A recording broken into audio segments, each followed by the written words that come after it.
السلام عليكم ورحمة الله وبركاته.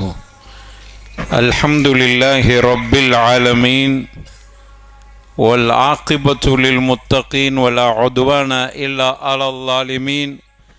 أشهد أن لا إله إلا الله وحده لا شريك له وأشهد أن محمدا عبده ورسوله. أما بعد، فإن أصدق الحديث كتاب الله وخير الهدي هدي محمد صلى الله عليه وسلم وشر الأمور محدثاتها وكل محدثة بدعة وكل بدعة ضلالة وكل ضلالة في النار.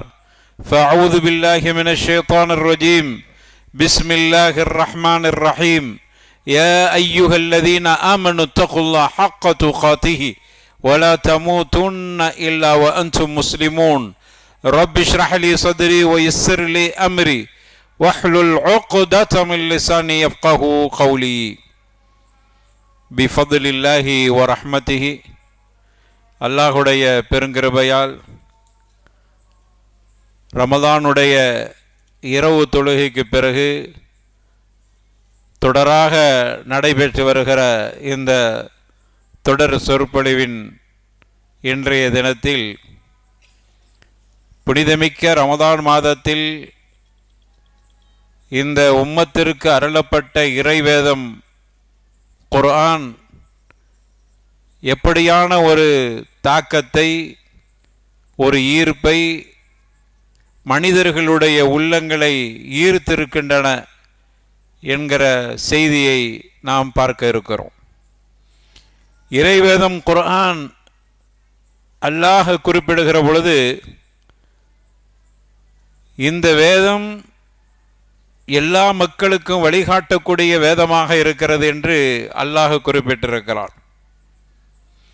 அல்லாஹ் தனது திருமறையில் சொல்கிற பொழுது இன்னொரு இடத்துல அஊது பில்லாஹி மினஷ் ஷைத்தானிர் ரஜீம் பிஸ்மில்லாஹிர் ரஹ்மானிர் ரஹீம் அலிஃப் லாம் மீம் ذَلِكَல் கிதாப் லா ரைப ஃபீஹி ஹுதல் லில் முத்தகீன்.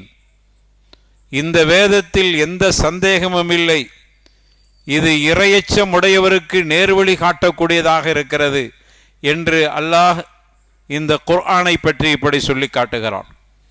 அதே போன்று இன்னொரு வசனத்தில் சொல்கிறான், அலிஃப் லாம் ரா கிதாபுன் அன்ஸல்னாஹு இலைக்க லிதுக்ரிஜ லின்னாஸி மினல் ظுலுமாத்தி இலன் நூர் என்று ரப்புல் ஆலமீன் குறிப்பிடுகிறான். இது வேதம், உமக்கு நாம் அருளி இருக்கிறோம். மனிதர்கள் இருளில் இருக்கிறார்கள், இணை கற்பிப்பதில் இருக்கிறார்கள், மூட பழக்கத்தில் இருக்கிறார்கள்.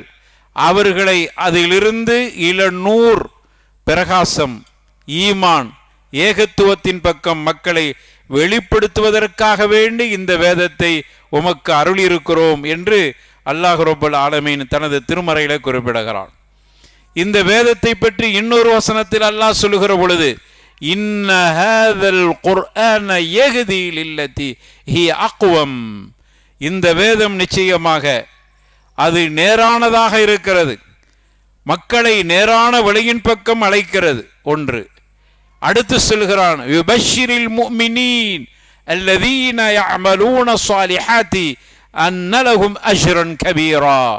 இரண்டாவதாக இந்த வேதம் மூமின்களுக்கு நற்செய்தியை சொல்கின்றன. என்ன நற்செய்தி? யார் நல்லமல் புரிகிறார்களோ அவர்களுக்கு அன்னலகும் அஜ்ரன் கபீரா, மிக பிரம்மாண்டமான கூலி இருக்கிறது என்கிற பஷாரத்தை, நற்செய்தியை இந்த வேதம் சொல்கிறது. இது இப்படித்தான் இந்த வேதத்தை அல்லாஹ் அறிமுகப்படுத்துகிறான். அப்படியான வேதம் யாரையெல்லாம் அது ஈர்த்திருக்கின்றன என்பதை நாம் பார்க்கிற பொழுது, முதலில் அஹ்லுல் கிதாபுகளை இந்த வேதம் ஈர்த்திருக்கிறது. அஹ்லுல் கிதாப் என்று சொன்னாலே அது யூத கிறிஸ்தவர்களை குறிக்கின்றது. நபிகள் நாயகம் ரசூலுல்லாஹி ஸல்லல்லாஹு அலைஹி வஸல்லம் அவர்களுடைய காலத்திலே அஹ்லுல் கிதாபுகளாக இருந்தவர்களை இந்த வேதம் எப்படி ஈர்த்திருக்கிறது என்பதற்கு அல்லாஹ் குர்ஆனிலே 5வது அத்தியாயம் 83வது வசனத்திலே சொல்கிறான், وَإِذَا سَمِعُوا مَا أُنْزِلَ إِلَى الرَّسُولِ تَرَى أَعْيُنَهُمْ تَفِيضُ مِنَ الدَّمْعِ என்று ரப்புல் ஆலமீன் குறிப்பிடுகிறார். இந்த வேதம் இதா சமிஉ மா உன்சில இல ரசூல், இறை தூதரின் அளவில் இந்த வேதம் இறக்கப்பட்டு அதை வேதக்காரர்கள் அஹ்லு கிதாபுகள் கேட்கிற நேரத்தில் தரா அயுனஹும், நபியை நீங்கள் அவர்களுடைய கண்களில் பார்ப்பீர்கள், தஃபீலு மின தம், அவர்கள் கண்ணீரை வடிப்பார்கள். ஏன் தெரியுமா? மிம்மா அரஃபு மினல் ஹக், உண்மை செய்தியை அறிந்து கொண்ட காரணத்தால் அவர்களுடைய கண்கள் கண்ணீரை வடிக்கின்றன. வேதக்காரர்களுடைய இதயங்களை பதம் பார்த்திருக்கிறது இந்த வேதம். வேதக்காரர்களுடைய கண்களை குளமாக்கி இருக்கிறது இந்த வேதம். வேதக்காரர்களுடைய உள்ளத்தை கவர்ந்திருக்கிறது. காரணம் மிம்மா அரஃபு மினல் ஹக், இதுதான் உண்மை செய்தி என்பதை அவர்கள் உணர்ந்து கொண்டார்கள்.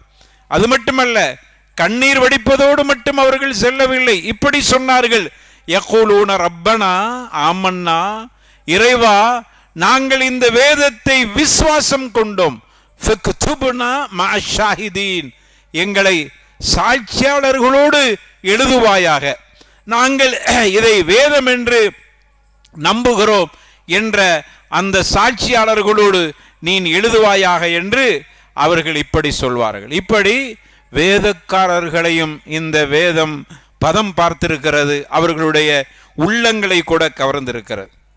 அப்படியான வேதம் நம்மை எந்த அளவுக்கு ஈர்த்திருக்கின்றன, இதுதான் நாம் இங்கு கவனிக்க வேண்டிய விஷயமா இருக்கு.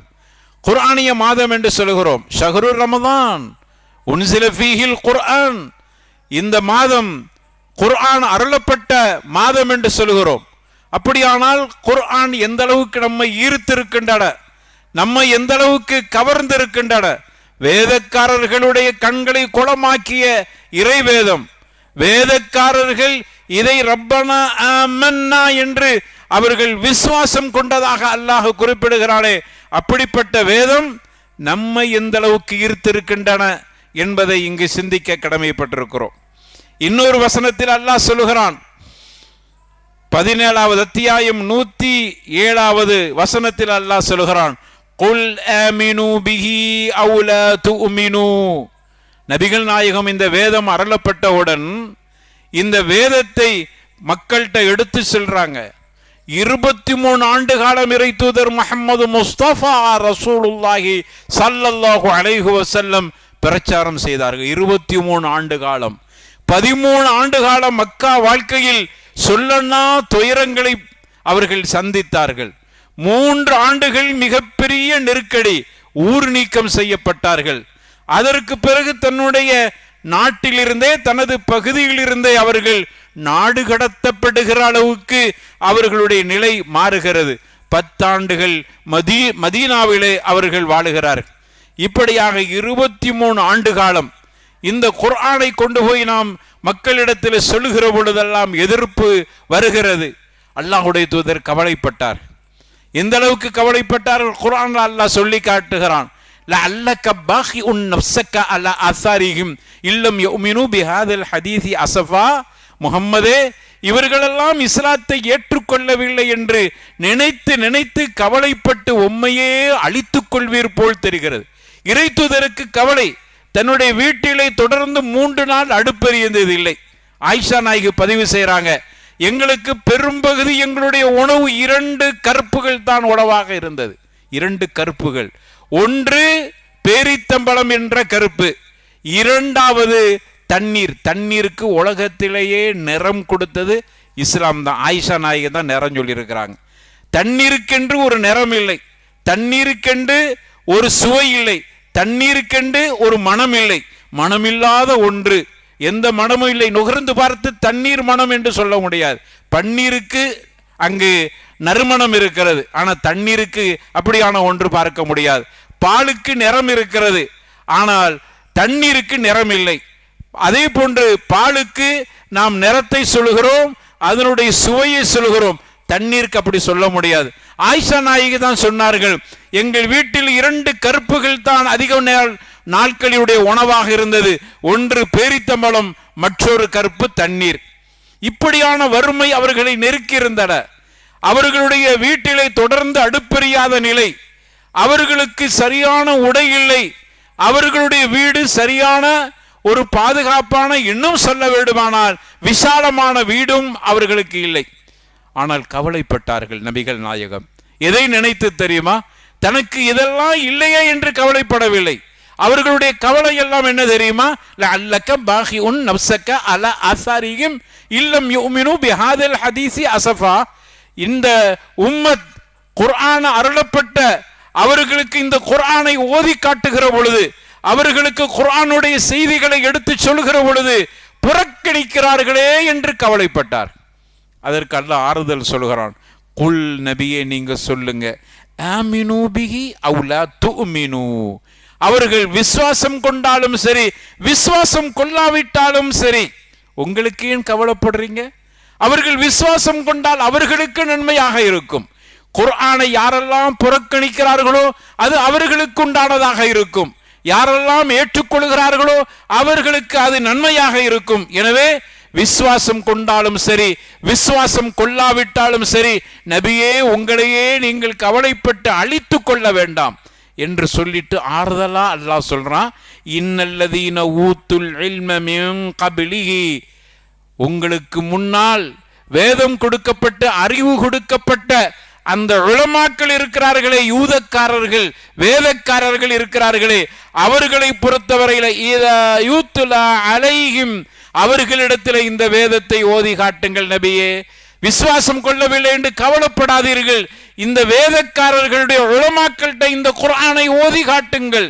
அவர்களை பொறுத்தவரையில இஹிர்ரூன இலல் அஸ்கானி சுஜ்ஜதா, அவர்கள் இந்த வேதத்தை கேட்ட மாத்திரத்தில் முகம் குப்புற விழுந்து விடுவார்கள், சஜதாவிலே விழுந்து விடுவார்கள். விழுந்து விட்டு சொல்வார்கள், யகூலூன சுப்ஹான ரப்பினா இன் கான வஅது ரப்பினா லமஃஊலா. அல்லாஹ்வுக்கே, அல்லாஹ்வை நாங்கள் துதிக்கிறோம், எங்களுடைய இறைவன் எங்களுக்கு வாக்களித்தது லமஃஊலா, அது நடந்து விட்டட, நிகழ்ந்து விட்டட. எங்களுடைய இறைவன் எங்களுடைய வேதங்களிலே வாக்களித்திருக்கிறான். இறுதியாக ஒரு தூதர் வருவார், அவருக்கு குர்ஆன் அருளப்படும் என்று எங்களுடைய வேதங்களிலே வாக்களிக்கப்பட்டது லமஃஊலா, அது நடந்து விட்டன என்று சொல்வார்கள். வயஹிர்ரூன லில் அஸ்கான் யப்கூன், அழுது கொண்டே அவர்கள் சஜதாவில் விழுவார்கள், மீண்டும் சஜதாவில் விழுவார்கள். வயஸீதுன பிஹிம் வயஸீதுஹும் குஷூஆ, அவர்களுடைய இறையச்சம் கூடிக்கொண்டே போகும் என்று ரப்புல் ஆலமீன் இந்த வேதத்தை பற்றி சொல்லி இறை தூதருக்கு ஆறுதல் சொல்கிறான். அப்படி வேதக்காரர்களை கூட இந்த குர்ஆன் ஈர்த்திருக்கின்றன. ஹபஷாவுக்கு ரசூலுல்லாஹி ஸல்லல்லாஹு அலைஹி வஸல்லம் ஒரு கூட்டத்தினரை ஹிஜ்ரத்துக்காக வேண்டி அனுப்பினார். அங்கு போய் அவர்கள் அங்கிருந்த ஹபஷா மன்னர் நஜாஷி இடத்திலே குர்ஆனை ஓதி காண்பித்தார்கள்.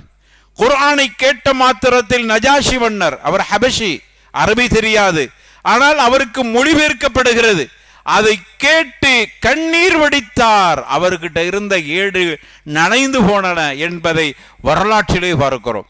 அந்த அளவுக்கு குர்ஆன் யூதக்காரர்களையும் கூட, மொழி புரியாதவர்களை கூட அதனுடைய மொழியினுடைய மொழியாக்கத்தின் மூலமாக அவர்களை ஈர்த்திருக்கின்றன இந்த குர்ஆன்.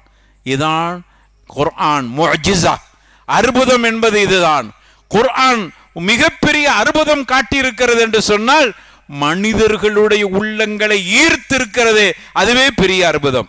அப்படிப்பட்ட ஒரு புனிதமிக்க வேதம் அருளப்பட்ட மாதம். அதனால அந்த வேதத்தோடு நமக்கு தொடர்பை ஏற்படுத்தி கொள்ள வேண்டும், குர்ஆனோடு நம்முடைய நெருக்கத்தை ஏற்படுத்தி கொள்ள வேண்டும். ஓதுதல் மட்டுமல்ல, அர்த்தம் புரியாமல் ஓதினாலும் நன்மை கிடைக்கிற ஒன்றாக குர்ஆன் இருக்கிறது, அதில் சந்தேகம் இல்லை. இருந்தாலும் அதனுடைய அர்த்தத்தையும் அதனுடைய விளக்கங்களையும் புரிந்து ஓதுகிற பொழுது நம்முடைய கல்வை கண்டிப்பாக அது ஈர்க்கத்தான் செய்யும். எனவே கல்பு ஈர்க்கப்பட்டார்கள் குர்ஆனின் மூலமாக. அந்த வரலாற்றிலே பார்க்கிறோம்.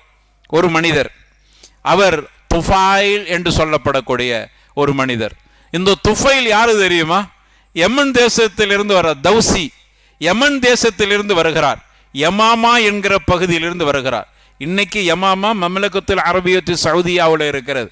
அந்த காலத்தில் யமாமா என்பது யமன் தேசத்தினுடைய ஒரு பகுதி. எனவே யமன் தேசத்தில் இருக்கிற ஒரு பகுதியாகிய யமாமாவிலிருந்து வருகிறார். அந்த துஃபைலை பொறுத்தவரை அவர் யாரு தெரியுமா? துஃபைலை பற்றி வரலாற்றிலே அறிமுகப்படுத்தப்படுகிறது. அவரு ஒரு சிற்றரசர்கள் உடைய குடும்பத்தை சார்ந்தவர். அன்றைய காலத்திலே நமது நாட்டிலே பல சிற்றரசர்கள் இருந்தார்களோ அதே போன்று மக்காவில் ஒரு சிற்றரசர், மதீனாவில் ஒரு சிற்றரசர், அதே போன்று ரியாது பகுதியில சிற்றரசர்கள், அதே போன்று சிரியா பகுதியில் பல சிற்றரசர்கள் இருந்தார்கள். ஒரு வரலாற்று தகவலுக்காக வேண்டிய ஒரு விஷயத்தை சொல்கிறேன். சிரியாவுக்கு உமர் கத்தாப் ரலியல்லாஹு அன்ஹு அவர்கள் ஆட்சி பொறுப்பை ஏற்ற பிறகு சிரியாவுக்கு பயணமாகிறார். வரலாற்றில் ஒரு செய்தியை குறிப்பிடுறாங்க.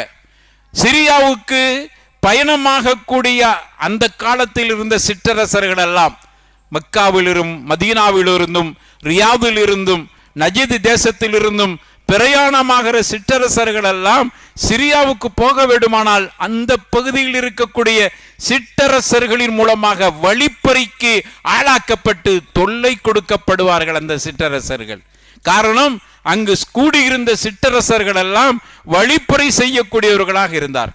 உமர் கத்தாவுடைய ஆட்சி காலம் வந்தட அந்த சிற்றரசர்கள் இஸ்லாத்தை ஏற்றுக்கொள்ளவில்லை.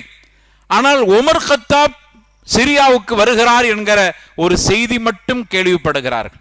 கேள்விப்பட்டவுடன் வரலாற்றில் எழுதுறாங்க, உமரின் பெயரை கேட்ட அந்த சிற்றரசர்கள், எத்தனையோ சிற்றரசர்கள் தன்னுடைய நாட்டை கடந்து போகிற பொழுது சூறையாடிய அப்படிப்பட்ட கொள்ளை கோஷியினுடைய கூட்டங்களாக இருந்த அந்த சிற்றரசர்கள் உமர் வருகிறார் என்கிற செய்தியை கேட்ட மாத்திரத்தில் அவர்கள் எல்லாம் பயந்து நாட்டை விட்டே ஓடிவிட்டார்கள். உமர் என்றால் அந்த அளவுக்கு நடுங்கினார்கள். அவருடைய வீரத்தை கண்டு பயந்தார்கள். சிற்றரசர்களே பயப்படுகிற அளவுக்கு உமருடைய ஆட்சி இருந்தத என்ற ஒரு தகவலை உங்களுடைய அறிமுகத்துக்காக வேண்டி சொல்லிக் கொள்கிறேன். இப்படி பல சிற்றரசர்கள் இருந்தார்களே, அந்த வகையிலே யமன் தேசத்தை அன்று யமாமா பகுதியை ஆண்டு கொண்டிருந்த சிற்றரசனுடைய குடும்பத்தில் உள்ளவர் தான் துஃபைல் தௌசி என்று சொல்லக்கூடியவர். இவர் பெரிய கவிஞராக இருந்தார். கவிஞர்களை பொறுத்தவரையில அன்னைக்கு முட்டாள் கவிஞர்கள் நிறைய இருந்தாங்க. ஆனா இவரை பற்றி குறிப்பிடுகிற பொழுது ஷாயிரன் லபீபன் என்று குறிப்பிடுகிறார். இவர் சாதாரணமான ஷாயிர் அல்ல, சாதாரணமான கவிஞர் அல்ல, லபீபன் புத்தி கூர்மையுள்ள ஒரு கவிஞராக இருந்தார். எத்தனையோ முட்டாள்தனமான கவிஞரை மாதிரி இல்ல இந்த துஃபைல் என்பவர், புத்தி கூர்மை உள்ள ஒரு கவிஞராக இருந்தார். ரஜுலன் ஷரீஃபன், அழகான ஒரு கண்ணியமான குடும்பத்தை சார்ந்தவர், ஆளுமைமிக்க குடும்பத்தை சார்ந்தவர். இன்னும் சொல்ல வேண்டுமானால் அந்த காலத்திலே யமாமா என்கிற பகுதியில் தான் கோதுமை விளைச்சல் அதிகமாக இருந்தது. இன்றும் அதுதான்.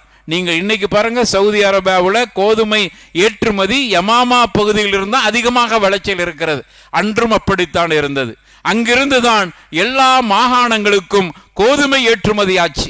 எனவே அந்த வகையில துஃபைல் கோதுமை ஏற்றுமதி செய்கிற அந்த குடும்பத்தை சார்ந்த பொறுப்பை வகித்தவராக இருந்தார். இவ்வளவு சிறப்பு இருக்கிறது அவருக்கு. அறிவு கூர்மை உள்ள, நல்ல அழகான தோற்றமுடைய, புத்திசாலியான, கண்ணியத்திற்குரிய, உணவுத்துறையை கையில வைத்த ஒரு அற்புதமான கவிஞராக இருந்த துஃபைல் மக்காவுக்கு வருகிறார். மக்காவாசிகள் ஒரு அற்புதமான வரவேற்பை கொடுக்கிறார், கண்ணியமான வரவேற்பு. ஏன்னா இவ்வளவு சிறப்பு அவருக்கு இருக்கிறது. துஃபைலை வரவேற்பதற்காக வேண்டி பெரிய வரவேற்பு கொடுக்கப்படுகிறது. வரவேற்பு கொடுக்கிற பொழுது ஒரு விஷயத்தை யாரும் சொல்ல மறுக்கவில்லை, மறைக்கவில்லை. என்ன விஷயத்தை சொன்னார்கள் தெரியுமா? துஃபைல், நீங்க ஒரு அழகான இளைஞர், அறிவுபூர்ணமான கவிஞர், உங்களுக்கு இவ்வளவு சிறப்புகள் இருக்கிறது. ஆனா இங்க ஒரு மனிதர் இருக்கிறார், அவர் பேர் முஹம்மத். அவரும் ஒரு இளைஞர் தான். அவர் ஏதோ குர்ஆன் என்று தனக்கு வந்ததாக சொல்லிக் கொண்டிருக்கிறார், எதையோ உளறுகிறார். எங்களுடைய ஜமாத்தை பிரித்து விட்டார், எங்களுடைய சமூக கட்டமைப்பை உடைத்து விட்டார், எங்களுடைய குடும்பங்களை சின்னாபின்னமாக்கி விட்டார், எங்களுடைய பிரமுகர்களை எல்லாம் அசிங்கமாக பேசுகிறார், எங்களுடைய கடவுள்களை எல்லாம் இழிவுபடுத்துகிறார்.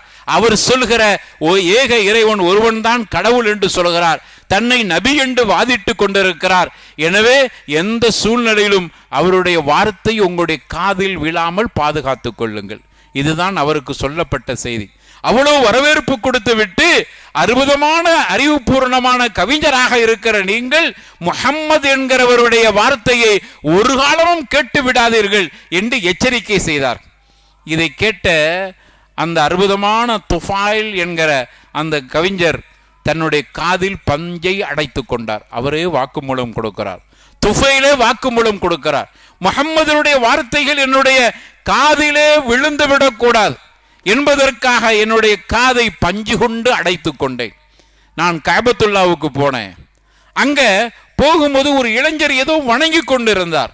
மக்கள்லாம் சொன்னாங்க, அவர் பக்கத்தில் போய் விடாதீங்க, அவர்தான் நாங்கள் உங்களுக்கு சுட்டி காட்டிய எச்சரிக்கை செய்த எங்களையெல்லாம் பிரித்து சின்ன பின்னமாக்கி எங்களுடைய கட்டுக்கோப்புகளை எல்லாம் உடைத்து சிதறடித்த மனிதர் இவர்தான், இவர் பக்கத்தில் சென்று விடாதீர்கள் என்று என்னை எச்சரிக்கை செய்தார்கள்.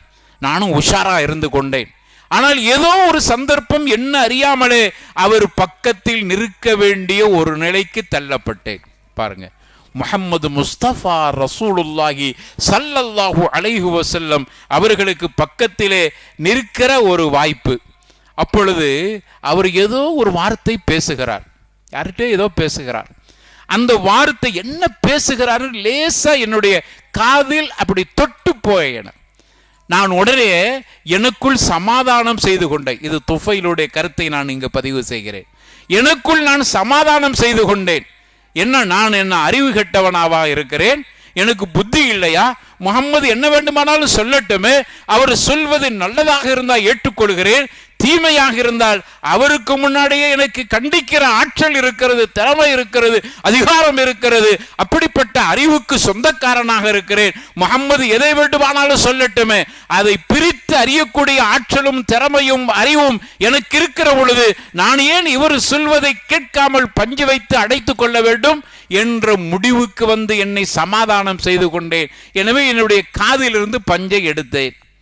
அவர் ஒரு வார்த்தை தான் சொன்னார், எனக்கு ஈர்க்கப்பட்டு விட்டேன். உடனே அவர் எங்கு செல்கிறார் என்று பார்த்தேன். அங்கிருந்து பேசக்கூடாது. எங்கு செல்கிறார் என்று பார்த்தேன். அவர் தன்னுடைய வீட்டுக்கு செல்கிறார். இங்கிருந்து பார்த்து கொண்டேன்.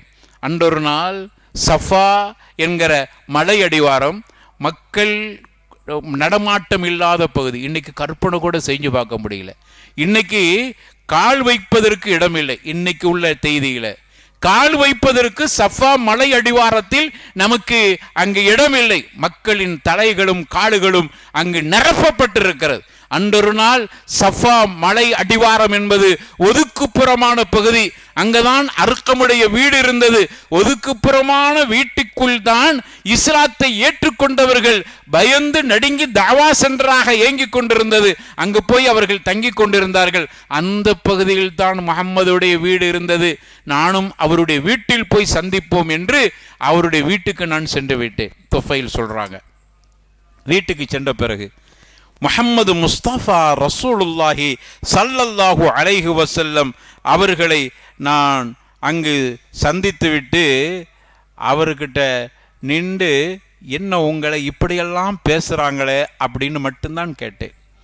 அஊது பில்லாஹி மினஷ் ஷைத்தானிர் ரஜீம் பிஸ்மில்லாஹிர் ரஹ்மானிர் ரஹீம் துஃபைல் சொல்கிறார் என்று இறை வசனத்திலிருந்து ஒரு வசனத்தை ஓதினார். எந்த வசனம் என்று குறிப்பிடப்படவில்லை. வரலாற்றில் பல கருத்துக்கள் இருக்கிறது. எந்த வசனம் என்று குறிப்பிடப்படவில்லை. ஆனால் குர்ஆனுடைய ஒரு ஆயத்தை ஓதினார். ஒரே ஆயத், ஆயத்தன் வஹீதா அவர்களுடைய நாவிலிருந்து வந்தட என்னுடைய கல்வையே ஈர்த்து விட்டது. வகத் அஸ்லம்து, நான் உடனே இஸ்லாத்தை ஏற்றுக்கொண்டேன். நபிகள் நாயகத்தில் சொன்ன அஷ்ஹது அல்லா இலாஹ இல்லல்லாஹ் வ அன்னக ரசூலுல்லாஹி ஸல்லல்லாஹு அலைஹி வஸல்லம், அல்லாஹ்வுடைய தூதரே நான் உங்களை தூதராக ஏற்றுக்கொள்கிறேன் என்று அங்கேயே நான் நபிகள் நாயகம் ரசூலுல்லாஹி ஸல்லல்லாஹு அலைஹி வஸல்லம் அவர்களை விசுவாசம் கொண்டேன். குர்ஆனுடைய ஒரு வார்த்தை துஃபைலுடைய இதயத்தை ஈர்த்திருக்கிறது என்று சொன்னால் குர்ஆன் சாதாரணமானதல்ல. கலாமுல்லாஹ், அல்லாஹ்வுடைய வேதம். அது இறைவன் புறத்திலிருந்து இறக்கப்பட்ட வேதம். என் நபிகள் நாயகத்தினுடைய வார்த்தையை கேட்கக்கூடாது என்கிற வைராக்கியத்தில் வந்த துஃபைல் என்கிற ஒரு இளைஞர், அற்புதமான கவிஞர், அவரை கூட ஈர்த்திருக்கிறது. எத்தனையோ கவிகளை நான் கேட்டிருக்கிறேன், படித்திருக்கிறேன், சொல்லி இருக்கிறேன். ஆனால் முஹம்மது ஓதிய குர்ஆன் வசனத்தை போன்ற ஒரு வார்த்தையை இதுவரைக்கும் என்னுடைய ஹயாத்தில் கேட்டதே இல்லை. அவ்வளவு அற்புதமாக இருந்தது.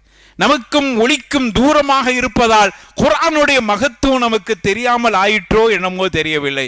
ஆனால் குர்ஆனுக்கு அவ்வளவு பெரிய வலிமை இருக்கிறது. அருமையானவர்களே, இந்த அடிப்படையில் தான் துஃபைல் ஈர்க்கப்பட்டால் இன்று துஃபைல் ரலியல்லாஹு அன்ஹு வரதாக என்று சொல்கிற அளவுக்கு அவர் மேன்மைப்படுத்தப்பட்ட சஹாபியாக அல்லாஹ் ரப்பல் ஆலமீன் அவர்களை பொருந்தி கொண்டான். அவர்களும் அல்லாஹ்வை பொருந்தி கொண்டார். அதே போன்ற அதே வரிசையிலே இன்னொரு மனிதர், அவர் யாரு தெரியுமா? ஜுபைர் இப்னு முத்இம் என்று சொல்லக்கூடியவர். ஜுபைர் இப்னு முத்இம் என்கக்கூடிய ரலியல்லாஹு அன்ஹு என்று இப்பொழுது சொல்கிறோமே, அன்றொரு நாள் அந்த ஜுபைர் அல்ல ஜுபைர் ஜீம் ஜுபைர் என்று சொல்லக்கூடிய அந்த இளைஞர் மதீனாவுக்கு பயணமாகிறார். எதற்கு தெரியுமா? பத்ர் போர்க்களம்.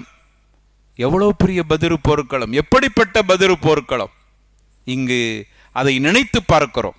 நான் அடிக்கடி நினைப்பது உண்டு, பத்ர் போர்க்களத்தின் வரலாற்றை எழுதிய வரலாற்று ஆசிரியர்கள் கண்ணீர் வடிக்காமல் அந்த வரலாற்றை எழுதியிருக்க மாட்டார்கள். அந்த அளவுக்கு நெருக்கடிகளை ஏற்படுத்திய ஒரு போர் பத்ர் போர்.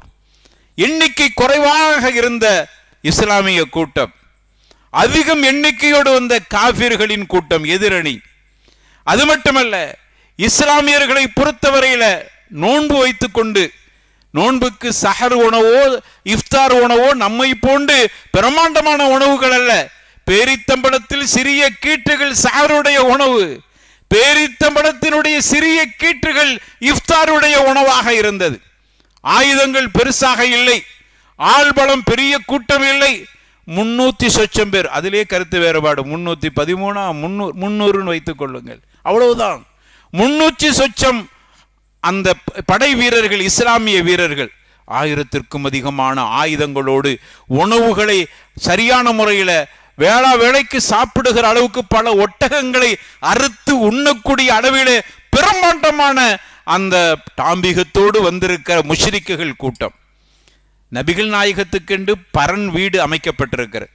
அந்த உயரத்தில் உங்களில் யாருக்காவது மதீனாவுக்கு போகிற வாய்ப்பு கிடைத்தால் வரலாற்றை தெரிந்து கொள்வது, இபாதத்தின் இல்லை, வரலாற்றை தெரிந்து கொள்வதற்காக வேண்டி மதீனாவிலிருந்து பத்ருக்கு செல்லுங்கள்.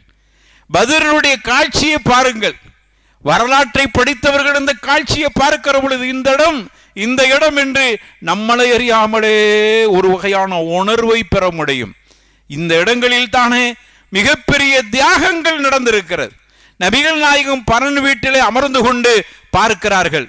முஷ்ரிக்குகளுடைய பெரும் கூட்டத்தையும் இஸ்லாமியர்கள் எதிரணியிலே நிற்கிற விரோதிகளை அடிப்பதற்காக வேண்டி அடியை அவர்கள் கொடுக்கிற பொழுது அதை எதிர்கொள்வதற்காக வேண்டி நின்ற இஸ்லாமிய கூட்டத்தை அப்படியே பார்க்கிறாங்க. ரெண்டையுமே உயரத்திலிருந்து பார்க்கிறார். அங்கு பெருங்கூட்டம், இங்கு சிறு கூட்டம். அங்கு ஆயுதங்கள், எங்கு ஆயுதங்கள் இல்லை. ஈமானி ஆயுதம் என்பதை தவிர வேறு எந்த ஆயுதமும் இஸ்லாமியர்கள்ட்ட இல்லை. நபிகள் நாயகம் இப்படியே பார்த்து விட்டு அல்லாஹ்விடத்தில் பேசுகிறார்கள் கையேந்தி. அல்லாஹும்ம ஹாதிஹில் இஸாபா. அல்லாஹ்வுடைய தூதர் சொன்ன வார்த்தையை பாருங்க. அல்லாஹும்ம ஹாதிஹில் இஸாபா. அல்லாஹ், நீர் பார்க்கிறாயே, இந்த கூட்டம், இந்த பெரும் கூட்டம், இங்கு திரண்டிருக்கிறார்களே இந்த கூட்டம், ஆயுதங்களோடு வந்திருக்கிறார்களே இந்த கூட்டம், உணவு நல்ல திண்டு கொழுத்து இருக்கிறார்களே இந்த கூட்டம், இந்த சிறிய கூட்டத்தை அழிக்க வந்திருக்கிறது. இது சிறிய கூட்டம் அல்ல. அல்லாஹ்வே, உன்னை மட்டுமே இந்த பூமியில் வணங்க வேண்டும் என்று சொல்லுகிற கூட்டம் இந்த கூட்டம். அங்கு எதிரணியில் இருக்கிற கூட்டம், உன்னை மட்டுமே வணங்க வேண்டும் என்று சொல்லுகிற கூட்டத்தை அடித்து உதைத்து துடைத்து எரிய வேண்டும் என்பதற்காக வேண்டி படை திரண்டு வந்திருக்கிறார். நாங்கள் எதற்கும் சக்தியற்றவர்களாக இருக்கிறோம். அல்லாஹ்வே, இந்த இஸ்லாமிய கூட்டத்துக்கு நீ வெற்றி கொடுக்கவில்லை என்றால் உன்னுடைய பெயர் சொல்வதற்கு, உனக்காக வேண்டி சஜதா செய்வதற்கு இந்த பூமியில எந்த மனுஷனும் இருக்க மாட்டார்.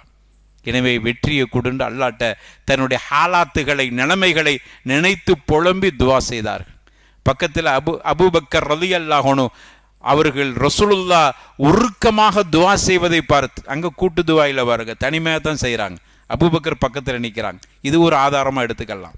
அப்போ நபிகள் நாயகம் அப்படி துவா செய்கிற பொழுது பக்கத்தில் நிற்கிற அபூபக்கர் ரலியல்லாஹு அன்ஹு ரசூலுல்லாஹ்வுடைய மேனியில் இருக்கிற அந்த ஆடை கீழே விழுவதை பார்த்து ஹஸ்புக்க யா ரசூலல்லாஹ், நபிகள் நாயகம் மேனியை திறந்து யாருக்கிட்ட நிற்க மாட்டாங்க. ஆனால் நபிகள் நாயகம் மேலே போட்டிருக்கிற ஆடை கீழே விழுகிறது. அந்த அளவுக்கு உருக்கமாக மெய்மறந்து துவா செய்யறாங்க. அல்லாஹ்வுடைய தூதரே ஹஸ்புக்க யா ரசூலல்லாஹ், போது நிறைய துவா செஞ்சிருக்கிறீங்க, அல்லாஹ் கபூல் செய்து நமக்கு வெற்றியை தருவான் என்று சொல்ற அளவுக்கு ஒரு நிகழ்வு நடைபெற்றது. இது பத்ர் போரை பற்றியான ஒரு குட்டி தகவல். இந்த போரெல்லாம் முடிந்த பிறகு இஸ்லாமியர்களுக்கு அல்லாஹ் வெற்றியை கொடுத்து விட்டான். பத்ர் போரில் பிணை கைதிகளாக கொஞ்சம் பேரை இஸ்லாமியர்கள் பிடித்து செல்றாங்க. முஷ்ரிக்குகள்ல பிணை கைதிகள் கொஞ்சம் பேர். பிணை கைதி அந்த காலத்தில் ஒரு முறை இருந்தது, பிணை கைதிகளை கொள்வதற்கு அனுமதி இல்லை, சரணடைந்து விட்டார். இன்றும் அப்படித்தான் சட்டம், சரணடைந்து விட்டார்கள், கொள்வதற்கு அனுமதி இல்லை. அவர்கள் ஏதாவது பிணை தொகை ஏதாவது கொடுத்தால் அவர்களை விடுதலை செய்து விடலாம் என்கிற முடிவுக்கு வந்தார்கள். நபிகள் நாயகம் மதீனாவுக்கு அழைத்து சென்றார்கள். பத்ரிலிருந்து பிணை கைதிகள், மக்கத்து முஷ்ரிக்குகளில் சில பேர் மதீனாவுக்கு கைதிகளாக அழைத்து செல்கிறார். இது இப்படி இருக்க, நான் ஆரம்பத்தில் குறிப்பிட்டேன், அவர் பேர் என்ன, ஜுபைர் இப்னு முத்இம் ரலியல்லாஹு அன்ஹு இப்பதான் வர்றாங்க. மக்கத்து மக்கள் ஜுபைர்கிட்ட சொல்றாங்க, நம்மளில் சில பிரமுகர்கள் பிணை கைதிகளாக முஹம்மதால் மதீனாவில் பிடித்து வைக்கப்பட்டிருக்கிறார், நீங்க சென்று அந்த பிணை தொகைகளை கொடுத்து முஹம்மது இடத்துல பேசி அவர்களை மீட்டு வாருங்கள் என்ற ஒரு கோரிக்கையோடு வருகிறார் ஜுபைர். எதற்கு வருகிறார் என்று நம்ம புரிஞ்சுக்கிட்டோம், பிணை கைதியை அழைச்சிட்டு போறதுக்கு வர்றார். அவருடைய நிலையை பாருங்க. அங்க வருகிறார், மதீனாவுக்கிட்ட வந்துட்டார். கதிம்து அலன் நபி ஸல்லல்லாஹு அலைஹி வஸல்லம், ரசூலுல்லாஹி ஸல்லல்லாஹு அலைஹி வஸல்லம் அவர்கள் இருக்கிற மதீனத்து பட்டணத்திற்கு நான் வந்து விட்டேன். வருகிற பொழுது அது மகரிபுடைய நேரம் ஆயிற்று. நாங்கள் பயணத்தில் வரோம், வந்து சேரும்போது மகரிபுடைய வக்த் ஆயிற்று. முஹம்மதை பார்க்கணுமே என்று கேட்கிறேன். இப்பொழுது அவர்கள் தொழுகைக்கு சென்று விட்டார்கள் என்று மக்கள் சொல்றாங்க. நான் மதீனாவுடைய பள்ளிக்கு சென்று விட்டேன். யாருடைய ரிவாயத்து? ஜுபைருடைய ரிவாயத்து. நான் மதீனத்து பள்ளிக்கு சென்று விட்டேன், முஹம்மது தொழுகை நடத்த போகிறார். நான் அங்கு ஓரமாக நின்று கொண்டேன். அவர்கள் சூரத்து தூரை ஓதினார். சூரத்து தூரை ஓதுகிறார். சரி, தொழுகு முடியட்டும், முடிஞ்ச உடனே பேசிட்டு பிணை கைதிகளை நாம் அழைத்து போகலாம் என்பதற்காக வேண்டிதான் நின்றேன். அவர் சூரத்து தூரை ஓதினார். சூரத்து தூரில் ஃபலம்மா பலக, புகாரில வரக்கூடிய செய்தி. அவர் ஒரு வசனத்தின் பக்கம் வருகிற பொழுது அம் ஹுலிகு மின் கைரி ஷைஇன் அம்ஹுமுல் காலிகூன் என்கிற வசனத்தை ஓதுகிறார். என்னுடைய இதயத்தை அது தட்டுகிறது, என்னுடைய கல்பை அது ஈர்த்து விட்டது. ஒரு வசனம், பிணை கைதிகளை பத்ர் போரில் பிணை கைதிகளாக பிடித்து வைத்திருக்கிறார் முஹம்மது, அவர்கிட்ட இருந்து எங்களுடைய கௌமை நான் வெற்றியோடு அழைத்து செல்ல வேண்டும் என்பதற்காக வந்திருக்கிற அந்த ஜுபைருடைய நிலையை பாருங்கள். குர்ஆனுடைய சூரத்து தூருடைய ஒரு ஆயத்து, அம் குலிகு மின் கைரி ஷைஇன் அம் ஹுமுல் காலிகூன் என்கிற அந்த வசனம் என்னுடைய கல்பை தொட்டு போகிறது. அடுத்து ஓதுனாங்க, அம் ஹலக்குஸ் ஸமாவாதி வல் அர்த் பல் லா யூகினூன் அம் இந்தஹும் ஹஸாயினு ரப்பிக அம் ஹுமுல் முஸ்தைத்திரூன் என்கிற இந்த தொடர் வசனம் என்னுடைய கல்பை எந்த அளவுக்கு பதம் பார்த்தது பாருங்கள். அல்லாஹ் என்ன சொல்லுகிறான்? அம் குலிகு மின் கைரி ஷைஇன், எந்த வஸ்துவும் இல்லாமல் தானாக அவர்கள் படைக்கப்பட்டு விட்டார்களா?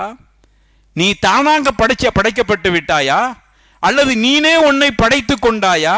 இதுதான் கேள்வி. நீனே உன்னை படைத்து கொண்டாயா, அல்லது வேறு யாராவது உன்னை படைத்தார்களா? அம் கலக்குஸ் ஸமாவாதி வல் அர்த், வானம் பூமியை யாரு படைத்தது? அவன் தானே படைச்சான், வேற யாரும் படைத்தார்களா? பல்லா யூகினூன், உறுதி கொள்ள மாட்டீர்களா? அது மட்டுமல்ல, அம் இந்தஹும் ஹஸாயினு ரப்பிக், உம்முடைய இறைவனுடைய ஹஸாயின் பொக்கிஷங்களுக்கெல்லாம் யாரிடத்தில் இருக்கிறது? யாரு சொந்தக்காரர்? அமுகுல் முசாய்திரூன், அல்லது இவர்கள் அதிகாரம் பெற்றவர்களா என்று கேட்கிற வசனங்கள் எல்லாம் என்னை பார்த்து பேசுவதை போன்றிருந்தது. ஜுபைரே, அல்லாஹ் அல்லாம நீ படைக்கப்பட்டு விட்டாயா என்று கேட்பதை போன்றிருந்தது. குர்ஆன் என்னை பார்த்து பேசுகிறது. நான் அப்படித்தான் புரிந்து கொண்டேன். உன்னுடைய ரப்புடைய கசானா உனது கையில் இருக்கிறதா? என்னை பார்த்து அல்லாஹ் கேட்பதை போன்றிருந்தது. முஹம்மது தொழுகையிலே என்னை பார்த்து கேட்பதை போன்றிருந்தது. அந்த இறைவன் இந்த வானத்தை படைத்தான். அப்படி இருக்கிற பொழுது படைப்பாளனாகிய அந்த இறைவனை விட்டு விட்டு யாரை வணங்குகிறாய்? அதான் அதனுடைய கேள்வியினுடைய மையப்புள்ளி அதுதான். யாரை வணங்கி கொண்டிருக்கிறீர்கள்? அவர் சொல்றாங்க, ஜுபைர் சொல்றாங்க, காத கல்பி, இப்படியே சொல்றாங்க, காத கல்பி ஐயதீரா, எனது இதயம், கல்பு, என்னுடைய உள்ளம் இங்கிருந்து வெளியில் பறந்து போகக்கூடிய அளவில் ஆகிவிட்டது. உள்ள இருந்து கல்பு வெளியே வந்து யதீர், பறந்து போற மாதிரி ஆகிவிட்டட. அப்படின்னா என் உள்ளத்தில் ஏதோ ஒரு மாற்றம் நடக்கிறது. கல்பே வெளியில் வந்து சிதறி ஓடுவதை போன்று நான் பார்த்தேன். அதற்கு பிறகு என்ன நடந்தது? கது அஸ்லம் தூ, இறை தூதர் முஹம்மது முஸ்தபா ரசூலுல்லாஹி ஸல்லல்லாஹு அலைஹி வஸல்லம் அவர்கள்ட்ட சொன்ன அஷ்ஹது அல்லா இலாஹ இல்லல்லாஹ் வ அன்னக ரசூலுல்லாஹ். ஒரு பிணை கைதியை அழைத்துட்டு போக வந்த மனிதனுடைய நிலையை பார்த்தீர்களா?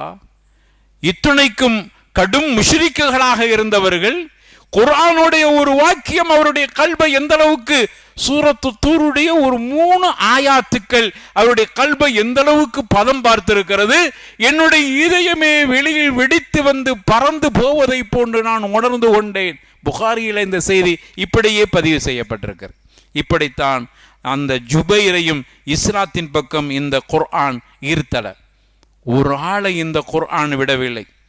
நபிகள் நாயகத்தினுடைய பிரச்சாரம் மக்காவை நோக்கி பயணமாகி கொண்டிருக்கிற அந்த சந்தர்ப்பத்தில் மதீனாவுல இப்படி ஒரு மாற்றங்கள், குர்ஆனை கேட்டு மனிதர்களுடைய உள்ளங்கள் சிதறடிக்கப்பட்டு இஸ்லாத்தின் பக்கம் கூட்டங்கோ எது கொள்வனல் ஜன, அல்லாஹ் குர்ஆன்ல சொல்லுகிறான், ஃபீ தீனில்லாஹி அஃப்வாஜாங்கறான், கூட்டங்கூட்டமாக இஸ்லாத்தை நோக்கி வருகிறார்கள் என்று கடைசி நேரத்தில் அருளப்பட்ட வசனம். ஆனால் ஆரம்ப காலத்தில் நபிகள் நாயகம் மக்காவுல பிரச்சாரம் செய்கிற பொழுது அங்கு இருக்கிற மக்கள் ஏற்றுக்கொள்ளவில்லை. மக்கத்து மக்கள் ஏற்றுக்கொள்ளவில்லை. எனவே தாயிஃபுக்கு செல்கிறார்கள். தாயிஃபுடைய வரலாற்றை நீங்கள் பொய்யான தகவலோடு உண்மை செய்தியும் மிகைப்படுத்தப்பட்ட செய்திகளோடு நீங்கள் கேள்விப்பட்டிருப்பீங்க. நான் அந்த வரலாற்றுக்குள்ள நுழைய இல்லை. ஆனால் அடிப்படையில் லேசா ஒரு செய்தியை மட்டும் சொல்கிறேன். தாயிஃபுக்கு போயிட்டு வர்றாங்க. தாயிஃபுல உள்ள மக்கள் இஸ்லாத்தை ஏற்றுக்கொள்வார்கள் என்கிற நம்பிக்கையோடு போனார்கள். ஆனால் அவர்கள் அங்கு சிதைக்கப்பட்டே திரும்பி வர்றாங்க. வெறுமன வருகிறார்கள், கவலைப்பட்டு கொண்டே வருகிறார்கள். கவலைப்பட்டு கொண்டு வந்து ஒரு பகுதியில் அப்படியே களைப்போடு இருந்தார். அங்கு உள்ள கஷ்டங்களை தாங்கிக் கொள்ள முடியாமல் களைப்போடு இருக்கிறார்கள் நபிகள் நாயகம். அப்பொழுது தனக்குள் அவர்கள் எண்ணிக்கொண்டார்கள், நம்ம இஸ்லாத்தை பிரச்சாரம் செய்து மக்கள் ஏற்றுக்கொள்ளாமல் நமக்கு நெருக்கடி வந்தால் நம்ம என்ன சொல்லுவோம்? இந்த குர்ஆன் மக்கள்கிட்ட கொண்டு போய் சேர்ப்பதற்கு கஷ்டமாக இருக்குது, இவ்வளோலாம் இந்த மாதிரி வசனங்கள் இருக்கிறனால சொல்ல முடியல, இப்படி இருக்குது அப்படின்னு நம்ம யோசிப்போம். நபிகள் நான் எப்படி யோசிக்கிறாம அல்லாட்ட உரையாடுறாங்க. அல்லாவே, இந்த வேதத்தை இந்த மக்கள்கிட்ட நான் எடுத்து சொல்வதற்கு சென்றேன். வேதத்தில் உள்ள பரிபூரணத்தை என்னால் பரிபூர்ணமாக எடுத்து சொல்வதற்கு முடியவில்லை. நான் குறை உள்ளவனாக இருக்கிறேன். நான் பிரச்சாரம் செய்வதில் குறை இருக்கிறது. எனக்கு பிரச்சாரம் செய்ய தெரியவில்லை. இப்படியே அல்லாட்ட ஒப்புதல் கொடுங்க, இக்ரார் பண்றாங்க. எனக்கு பிரச்சாரம் செய்ய தெரியவில்லை, அதனால தான் சரியாக இந்த வேதத்தை இந்த மக்கள்கிட்ட எடுத்து சொல்ல முடியவில்லை. மக்கள் என்னை எதிர்த்தார்கள் என்றால் என்னுடைய குறைபாடை தவிர அந்த மக்களோ நீனோ இந்த வேதத்திலோ குறை இல்லை. எப்படி அல்லாட்ட ஒப்புதல் கொடுக்குறாங்க. இப்படி கொடுத்துட்டு கவலையோடு இருக்கிற பொழுது ஆறுதலான ஒரு நிகழ்வு நடந்தது. அல்லாஹ் அதை குர்ஆன்ல சொல்லி காட்டுகிறான். 46வது அத்தியாயம் 29வது வசனம் அல்லாஹ் சொல்றான், ஒய்து ஸரஃப்னா இலைக்க நஃபரம் மினல் ஜின்னு, ஜின்கள் இருந்து சில நஃபர் என்கிற அரபி வார்த்தை நாளடைவில் அதுதான் நம்மள தமிழில் நபருங்கிற நஃபர் என்கிற அரபி வார்த்தை தான். இப்போ அது அப்படியே போய் இன்னைக்கு நபர் என்று வந்து விட்டது. அல்லாஹ் சொல்லி காட்டுறான், இது சரஃப்னா இலைக்க நஃபரம் மினல் ஜின், ஜின்கள் இருந்து சில நபர்கள் நபியிடத்திலே வருகிறார்கள். வந்து அவங்க கவலையோடு அப்படியே குர்ஆனை ஓதிக்கிட்டு இருக்கிறாங்க. அல்லாஹ்வுடைய தூதர் ஸல்லல்லாஹு அலைஹி வஸல்லம் களைப்பாக ஏமாற்றத்தோடு நம்முடைய பிரச்சாரத்தில் ஏற்பட்ட கோளாறு தாயிஃப் வாசிகள் ஏற்றுக்கொள்ளவில்லையே என்று கவலைப்பட்டு விட்டு அவர்களே தன்னால் குர்ஆனை ஓதிக்கிட்டே இருக்கிறாங்க. ஆறுதலுக்காக, கல்புல ஒரு ராகத்துக்காக ஓதுறாங்க. இப்படி ஓதிக்கொண்டிருக்கிற பொழுது ஜின்களிலிருந்து சில நபர்கள் வந்து யஸ்தமிஊனல் குர்ஆன, அந்த குர்ஆனை காது தாழ்த்தி கேட்டார்கள். கேட்டுவிட்டு ஃபலம்மா ஹதரூஹு, அவர்கள் அங்கு ஒன்று திரண்டு கேட்டுக்கொண்டிருக்கிற பொழுது அவர்களில் சிலர் பேசிக்கிட்டு இருந்தாங்க. எல்லாத்துலேயும் நல்லதை சொல்லும் போது 2 பேரும் பேசிட்டு தானே இருப்பாங்க.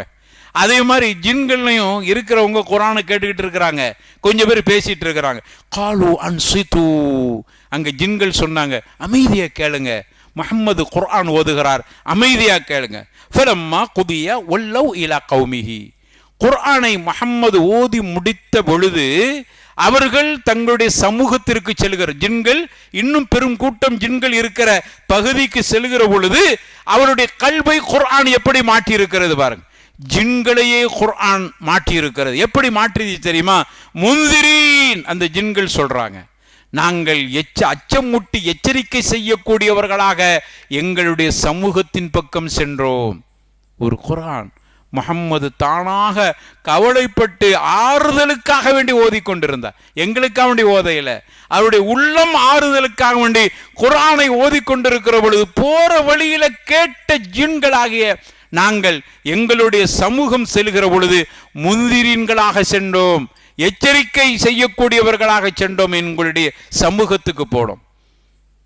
தப்சீருடைய உலமாக்கள் ஒரு குறிப்பை எழுதுறாங்க, நபிகள் நாயகமே, மனிதர்கள் உங்களுடைய குர்ஆனை கேட்கவில்லை என்று கவலைப்பட்டு கண்ணீர் வடித்துக் கொண்டிருக்கிற உங்களுக்கு மனிதர் கேட்காவிட்டால் போகட்டுமே, ஜின்கள் உங்களுடைய குர்ஆனை கேட்டு ஜின் கூட்டம் இஸ்லாத்தை ஏற்றுக்கொள்ள போகிறது என்கிற ஆறுதலான ஒரு செய்தியை அல்லாஹ் ரப்பல் ஆலமீன் நபிகள் நாயகத்துக்கு அந்த தாய்ஃபுடைய நிகழ்வின் மத்தியில் இப்படிப்பட்ட ஒரு சம்பவத்தை ஏற்படுத்தினான் என்று தப்சீருடைய உலமாக்கள் ஒரு குறிப்பை அங்கு கொடுக்கிறார். சரி, அந்த ஜின் கூட்டம் அடுத்து என்ன செஞ்சது தெரியுமா? காலு யா கௌமனா, சும்மா இல்லை, அங்கே போகிறாங்க. காலு யா கௌமனா இன்னா சமிஅனா கிதாபன் உன்சில மின் பஅதி மூசா, மூசாவுடைய வேதம் அருளப்பட்ட பிறகு நாம் ஒரு வேதத்தை, அருளப்பட்ட வேதத்தை நாங்கள் காது தாழ்த்தி கேட்டோம். முஸத்திக லிமா பைன யதை, அது முன் சென்ற வேதங்களை எல்லாம் உண்மைப்படுத்துகிறது. யஹ்தி இலல் ஹக், இது ஜின்கள் சொல்றதாக அல்லாஹ் குர்ஆன்ல சொல்லி காட்டுகிறான். இந்த வேதம் அது உண்மையின் பக்கம் வழிகாட்டுகிறது.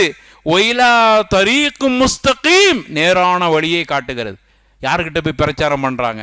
முஹம்மது முஸ்தபா ரசூலுல்லாஹி ஸல்லல்லாஹு அலைஹி வஸல்லம் அவருடைய பிரச்சாரத்தை தாயிஃப் வாசிகள் கேட்கவில்லை, ஆனால் ஜின்கள் கேட்டுவிட்டு, ஜின்கள்ல சில நபர்கள் கேட்டுவிட்டு அவர்களுடைய சமூகத்தில் போய் நீங்க குர்ஆனை ஏற்றுக்கொள்ளுங்கள் என்று தன்னுடைய சமூகத்துக்கு பிரச்சாரம் செய்தார். அடுத்து சொல்றாங்க, அதையும் குர்ஆன்ல அல்லாஹ் சொல்லி காட்டுறான் தொடர் வசனத்தில், யா கௌமனா அஜீபு தாஇ அல்லாஹ், ஜின் கூட்டங்களே, எங்களுடைய சமூகமே, அல்லாஹ்வுக்கு பதில் அளியுங்க. வஆமினு பிஹ், அவனை கொண்டு விசுவாசம் கொள்ளுங்க, குர்ஆனை ஏற்றுக்கொள்ளுங்கள். முஸ்லிம் ஆக்குறாங்க, தாவா செய்கிறாங்க, நபிகள் நாயகத்தினுடைய பணியை அவர்கள் கையில் எடுக்கிறாங்க. ஜின்கள் தான் முதல்ல அந்த பணியை செய்கிறாங்க. யக்ஃபிர் லக்கும் மின் துனூபிக்கும் வ யுஜிருக்கும் மின் அஸாபின் அலீம், உங்களுடைய பாவத்தை மன்னிப்பான், உங்களுடைய பாவங்கள் மன்னிக்கப்படுவது மட்டுமல்ல, உங்களுக்கு வேதனை தரக்கூடிய, நோவினை தரக்கூடிய வேதனையிலிருந்து ஒரு பாதுகாப்பு இருக்கும். குர்ஆனை ஏற்றுக்கொள்ளுங்கள். ஜின்களை மாற்றி இருக்கிறது இந்த குர்ஆன். குர்ஆனுடைய வாக்கியத்தை கேட்கிற பொழுது யாரையும் சும்மா விடாது. ஆனால் குர்ஆனை கேட்கிற பொழுது நாம் மன ஓர்மையோடு கேட்க வேண்டும். எந்த அளவுக்கு சஹாபாக்களை இந்த குர்ஆன் பதம், நான் இவ்வளோ நேரம் சொன்னது அஹ்லுல் கிதாபை குர்ஆன் எந்த அளவுக்கு பதம் பார்த்திருக்கிறது. இஸ்லாத்தை ஏற்றுக்கொள்ளாதவர்கள் குர்ஆனை கேட்டு எப்படி, ஜின்கள் குர்ஆனை கேட்டு எப்படி, இப்போ சஹாபாக்கள் குர்ஆனை கேட்கிற பொழுது எப்படி இருந்தார்? படிப்படியாக இஸ்லாத்தை ஏற்றுக்கொண்ட சஹாபாக்கள். அனஸ் இப்னு மாலிக் ரலியல்லாஹு அன்ஹு அறிவிக்கிறாங்க, சஹீஹுல் புகாரியில, முஸ்லிம்ல போன்ற கிரந்தங்களில் பதிவு செய்யப்பட்ட செய்தி. அனஸ் இப்னு மாலிக் சொல்றாங்க, அபூ தல்ஹா ஒரு விருந்து கொடுத்தார். ரலியல்லாஹு அன்ஹு வரதா. அபூ தல்ஹா ஒரு விருந்து கொடுத்தார். அன்றைய காலத்தில் விருந்தென்றால் எப்படி தெரியுமா? மது இல்லாத விருந்து இல்லை. மது தடை செய்யப்படுவதற்கு முன்னால் மது விருந்து கொடுக்கப்பட்டார. அந்த மதுவை பொறுத்தவரையில் ஒரு ஆள் ஊற்றி கொடுப்பது அது தனி சுவை. இன்னைக்கு கூட பாருங்க, அரபுகள்கிட்ட மது பழக்கத்தை இஸ்லாம் ஓச்சிருச்சு. அங்கே டீயை ஒரு ஆள் ஊற்றி கொடுப்பாங்க. ஒவ்வொரு ஆஃபீஸ்லையும் டீ ஊற்றி கொடுக்கறதுக்குன்னு ஒரு பணியாளர் அங்கே பணி செஞ்சவங்க பார்த்துருப்பாங்க. டீ ஊற்றி நம்ம பக்கத்தில் தான் இருக்கும். அவங்களாம் ஊற்றி குடிப்பதை விட ஒரு ஆள் ஊற்ற அதை வாங்கி குடிக்க, இது அவர்களுடைய பழக்கம். அனஸ் இப்னு மாலிக் சொல்றாங்க, நான் மது ஊற்றி குடிப்பதற்காக வேண்டி அந்த இடத்தில் அந்த பணியை செஞ்சுக்கிட்டு இருந்தேன். நான் தான் ஊற்றி எல்லாத்துக்கும் ஊற்றி கொடுப்பேன். நான் அப்படி மதுவை ஊற்றி கொடுக்கக்கூடியவனாக இருக்கிறேன். அபூ தல்ஹா ரலியல்லாஹு அன்ஹு அவர்களுடைய வீட்டிலே நடைபெற்ற மது விருந்து. மது இஸ்லாத்தில் தடை செய்யப்படுவதற்கு முன்னால் நடந்த செய்தி. அந்த மது எதால் தயாரிக்கப்பட்டது தெரியுமா? அதையும் அவங்க சொல்ல மறக்கல. பேரித்தம்பளத்திலிருந்து காய்ச்சப்பட்ட மது. அந்த மதுவை ஊற்றி கொடுப்பதற்கான எல்லா தயாரிப்பெல்லாம் நடந்து நானும் அதை ஊற்றி கொண்டு அப்படியே ஊத்தத்துக்கு போகிற பொழுது நாதியும் முனாதி, அழைப்பாளர் ஒருவர் அழைப்பு கொடுத்து கொண்டே வருகிறார்.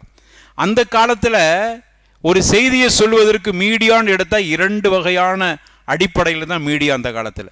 ஒன்று, உயர்ந்த சப்தமுடையவர் ஒரு செய்தியை அறிவிப்பு செய்வார். இது ஒரு முறை.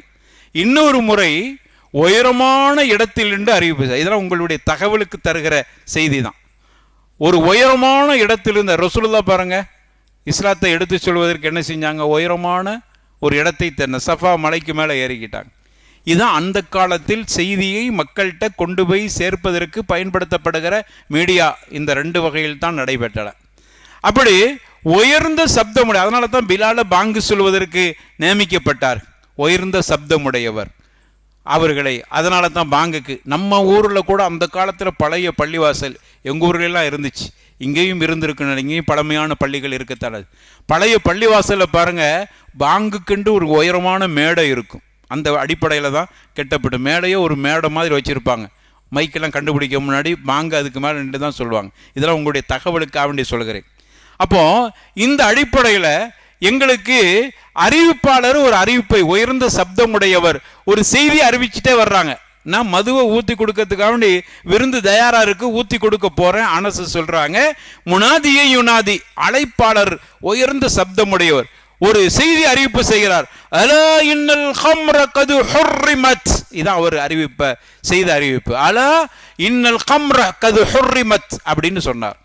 அறிந்து கொள்ளுங்கள், ஹம்ர் தடை செய்யப்பட்டு விட்டன, ஹராமாக்கப்பட்டு விட்டன. அறிந்து கொள்ளுங்கள், ஹம்ர் ஹராமாக்கப்பட்டு, மது தடை செய்யப்பட்டிருக்கின்றன, தடை செய்யப்பட்டிருக்கன அப்படின்னு அவர் சப்தமிட்டு கொண்டே வருகிறார். எங்கள் காதில் விழுந்து விட்டது. நாங்கள் மதுவை ஊற்ற போகும்போது இப்படி சத்தம் வந்தோன்னு நிறுத்தி விட்டேன்.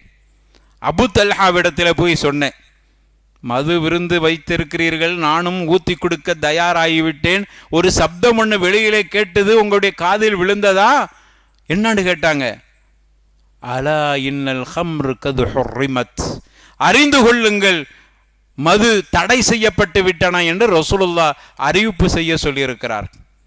உடனே அவர்கள் அபூ தல்ஹா மதுவை, இங்கு இருக்கிற மதுவை கொண்டு வந்து நீங்கள் அங்கு மதீனாவுடைய சிக்காக்குகளிலே ஊற்றி விடுங்கள், தெருக்களிலே ஊத்துங்கள் என்று சொன்னார்கள். நாங்கள் அவைகளை கொண்டு வெளியில் கொண்டு வேற எதுவுமே கேட்கல. அடுத்து அவங்கள எல்லாத்துக்கும் ஒரு கவலை. என்ன கவலையா இருக்கும்? ஒரு சூப்பர் விருந்து, மது விருந்து கிடைக்காம போயிட்டேன், குடிச்சு முடிஞ்ச பிறவாது இந்த அறிவிப்பு வந்திருக்கலாமே, அந்த கவலையா? பாருங்க எப்படி கவலை பாருங்க. அவர்களுக்கு என்ன கவலை தெரியுமா? நபிகள் நாயகத்தில் ஓடுறாங்க. قال بعض القوم قد قتل قوم وهي في بطونهم. அல்லாஹ்வுடைய தூதரே, மது தடை என்று நீங்கள் இப்பொழுது அறிவிப்பு செய்றீங்களே, உங்களுக்கு பெரிய கவலையாக இருக்கிறது. எங்களில் சிலர் மதுவை அறிந்து விட்டார்கள், எங்களில் பல பேர் மதுவை அறிந்து கொண்டிருந்த நிலையிலேயே மரணித்திருக்கிறார்கள். அவர்கள் முஸ்லிமாக மரணித்திருக்கிறார்கள், ஆனால் மது தடை செய்யப்படுவதற்கும் மதுவை அறிந்து கொண்டே அவர்கள் மரணித்திருக்கிறார். இந்த அறிவிப்புக்கு சற்று முன்பு வரைக்கும் மது குடித்தவர்கள் இருக்கிறார்கள். எங்களுக்கெல்லாம் என்ன கவலை தெரியுமா? அவர்களுடைய வயிறுகளிலே இருக்கிற மதுவுக்காக வேண்டி நரகத்தில் அவர்கள் எரியப்படுவார்களோ, வீசப்படுவார்களோ, எரிக்கப்படுவார்களோ, அதுதான் எங்களுக்கு கவலையா இருக்கு. பாருங்க எப்படி கவலைப்பட்டாங்க. ஒரே ஒரு அறிவிப்பு, குர்ஆனுடைய செய்தி, இன்னமல் ஹாம்ரு வல் மாய்சிரு வல் அன்சாப் இலா ஆகிரில் ஆயா. இந்த ஒரு வசனம் அவர்களுடைய உள்ளங்களை எந்த அளவுக்கு பதம் பார்த்திருக்குது பாருங்கள். அவர்கள் கவலையோடு வந்து கேட்கிறார். அப்பொழுதுதான் அல்லாஹ் ஒரு வசனத்தையே இறக்கி விட்டான். லைஸ அலல்லதீன ஆமனு வ அமிலு ஸாலிஹாத்தி ஜுனாஹுன் ஃபீமா தஇமு. யாரெல்லாம் உட்கொண்டார்களோ, தடுக்கப்பட்டவைகளை, பொதுவா வருது பாருங்க, மது தான் கேட்டாங்க. தடுக்கப்பட்டவைகளை யாரெல்லாம் உட்கொண்டார்களோ அவர்கள் ஈமான் கொண்டு நல்லமல் செய்தவர்களாக இருந்த நிலையிலே அவைகள் தடுக்கப்படுவதற்கு முன்னாடி உட்கொண்டு மரணித்துவிட்டால் அவர்களுக்கு லைஸ அலல்லதீன ஆமனு வ அமிலு ஸாலிஹாத்தி ஜுனாஹ், அவர்கள் மீது எந்த குற்றமும் இல்லை. அல்லாஹ் மன்னிச்சிட்டான். பிஃபத்லில்லாஹி வ ரஹ்மத்திஹி, அல்லாஹ்வுடைய மன்னிப்புக்கு உரியவர். இந்த வார்த்தையை கேட்ட பிறகுதான் அவர்கள் சந்தோஷம் அடைந்தார். குர்ஆனுடைய வாக்கியம் கவலையை கொடுத்தது. ஹம்ரு தடை செய்யப்பட்டிருக்கிறது என்று வருகிற பொழுது என்ன கவலை என்றால், குடித்தவர்களுடைய நிலை என்ன என்ற கவலை. அடுத்த ஒரு வசனம், லைஸ அலல்லதீன ஆமனு வ அமிலு ஸாலிஹாத்தி இலா ஆகிரில் ஆயா. இந்த வசனம் இறங்கின உடனே அவருடைய கல்புகளிலே மகிழ்ச்சி வந்தட. அப்போ குர்ஆன் எவ்வளவு பெரிய மாற்றத்தை கொடுத்திருக்கிறது என்பதற்கு இது ஒரு சான்றாக இருக்கிறது. அருமையானவர்களே, அடுத்து தாய்மார்களும் இருக்கு, அவங்களுக்கு ஒரு செய்தியை சொல்லிக்கொள்வோம். குர்ஆன் தாய்மார்களுக்கு எந்த அளவுக்கு ஒரு பாதிப்பையும் தாக்கத்தையும் ஏற்படுத்தி இருக்கிறது. அன்சாரி பெண்கள், குறிப்பாக உம்மு சலமா அறிவிக்கக்கூடிய செய்தி, லம்மா நஸலத்து யுத்னீன அலைஹின்ன மின் ஜலாபிபிஹின்ன அல் ஆயா. இந்த வசனம் 33வது அத்தியாயம் 59வது வசனத்தினுடைய தொடரில் இருக்கிற ஒரு சின்ன துணுக்கு. இந்த வசனம் இறக்கப்பட்ட உடனே அவர்கள் தங்களுடைய ஜலாபீபி என்று சொல்லக்கூடிய முந்தாணிகளை, பருதாக்களை அவர்கள் தொங்க விட்டு கொள்ளட்டும், மறைத்து கொள்ளட்டும், தலையிலிருந்து தொங்க விட்டு கொள்ளட்டும், தங்களை அவர்கள் போர்த்தி மறைத்து கொள்ளட்டும் என்கிற வசனம் இறக்கப்பட்டவுடன், அதுக்கு முன்னாடி பருதா நடைமுறை இல்லாமல் இருந்துச்சு. இந்த வசனம் இறக்கப்பட்டவுடன் எங்களில் உள்ளவர்கள் உடனே தங்களிடத்தில் இருந்த துணிகளை கிழித்து தங்களுடைய முகங்களை மூடிக்கொண்டார்கள், தங்களுடைய உடல்களை மூடிக்கொண்டார்கள் என்கிற செய்தி. குர்ஆனுடைய ஒரு வாக்கியம் பழக்கமில்லாத ஒரு முறையை பழக்கப்படுத்த சொல்கிறது. பழக்கமில்லாத ஒரு முறையை எப்படி நாங்கள் இப்பொழுது பழகிக்கொள்வோம் என்றெல்லாம் அவர்கள் விசாரிக்கவில்லை. அல்லாஹ் சொல்லிட்டான், சம்யனா வாத்தனா, ஆமன்னா, நாங்கள் விசுவாசம் கொண்டோம், கட்டுப்படுவோம் என்கிற முறையிலே அந்த பெண்கள் கூட தங்களை அவர்கள் சுதாரித்து கொண்டார்கள். குர்ஆன் அவர்களையும் விட்டு வைக்கவில்லை, அவர்களுக்கும் இந்த மாற்றத்தை கொடுத்திருக்கிறது. அருமையானவர்களே, இப்படி குர்ஆனுடைய தாக்கம், குர்ஆன் யாரையெல்லாம் இந்த அளவுக்கு பதம் பார்த்திருக்கிறது என்பதற்கு ஏராளமான சான்றுகள். ஒரே ஒரு செய்தியை சொல்லி முடிவுக்கு வந்துடுறேன். சஹாபாக்களை பதம் பார்த்தது, அதை பற்றியெல்லாம் இங்கே பிரச்சனை இல்லை. நபிகள் நாயகத்தோடு வாழ்ந்துகிட்டு இருந்தாங்க. பிற்காலத்தில் வந்த ஒரு மனிதர், அவர் யார் என்று சொன்னால், அவருடைய பெயரை சொல்வதற்கு முன்னால் வரலாற்றில் அந்த காலத்தில் குத்தா தரீக் என்று சொன்னால் அவரை புரிந்து கொள்வார். குத்தா தரீக் என்றால் வழிப்பறி கொள்ளையனின் தலைவன் அப்படின்னு ஒரு பெயர் எடுத்தவர். வழிப்பறி கொள்ளையனின் தலைவன் என்ற பெயர் எடுத்த ஒரு மனிதர். அந்த மனிதர் இப்னு தைமியா ரஹிமஹுல்லா அந்த மனிதரை சிலாகித்து சொல்லியிருக்கிறான். இப்னு தைமியா ரஹ்மத்துல்லாஹி அலைஹி ஒரு மனிதரை நல்ல உப்பாது ஜுஹாது என்று வர்ணித்து சொன்னாலே பெரிய விஷயம். டக்குன்னு அவங்க எல்லாத்தையும் நரிசாண்டு கொடுத்துட மாட்டாங்க. இப்னு தைமியா ரஹிமஹுல்லா சொல்றாங்க, அப்படியான ஒரு மனிதர், குத்தா தரீக், வழிப்பறி கொள்ளையனாக இருந்த ஒரு மனிதர். அவர் ஒரு நாள் மக்காவுடைய வீதியில், அவருக்கு கீழே ஒரு பெரிய குள்ள கோஷ்டியே இருந்துச்சு. அவங்களுடைய வேலையெல்லாம் என்ன தெரியுமா, அங்கங்கே எங்கேயாவது போய் நின்று வெளியூர்களுக்கு செல்லக்கூடிய வாகன கூட்டங்களை வழிப்பறி செய்வது. கொள்ளை அடிச்சுட்டு வந்து இந்த மனிதர்கிட்ட கொடுப்பாங்க. இந்த மனிதர் பங்கு வச்சு எல்லாத்துக்கும் பங்கு சதவீதம் படி கொடுப்பார். யார் கொள்ளை எடுத்தாலும் இவருக்கு தான் சொந்தம், இவர் தான் பங்கு வைக்கணும். அப்படிப்பட்ட ஒரு தலைவர். ஒரு நாள் அந்த தலைவனே திருட போகிறார். ஒரு வீட்டினுடைய கூரைக்கு மேல் ஏறிவிட்டார். நடுநிசி நேரம், தஹஜ்ஜுடைய நேரம். வீட்டை பிரிக்கிறார் உள்ளே இறங்குவதற்கு, கொள்ளையடிப்பதற்கு.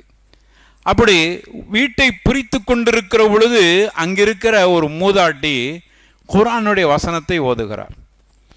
அந்த வசனம் அலம் யஅனில் லதீன ஆமனு அன் தக்ஷா குலூபுஹும் லிذிக்ரில்லாஹ் இலா ஆகிரில் ஆயா. இந்த வசனத்தை ஓதுறாங்க. ஓதிக்கிட்டு இருக்கும்போது அவர்களால் அந்த வசனத்தை முழுமையாக ஓத முடியலை.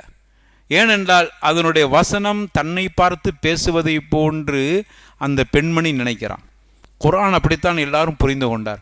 குர்ஆனில் ஒரு வாக்கியம், ஒரு செய்தி இருக்கிறது என்றால் அந்த குர்ஆன் என்னை பார்த்து பேசுகிறது, எனக்கு கட்டளை இடுகிறது, அப்படித்தான் நினைப்பாங்க. நம்மளாம் என்ன நினைக்கிறோன்னா இது அடுத்தவனுக்கு நினைக்கிறோம். அதனால தான் நம்மகிட்ட உள்ள கோளாறு.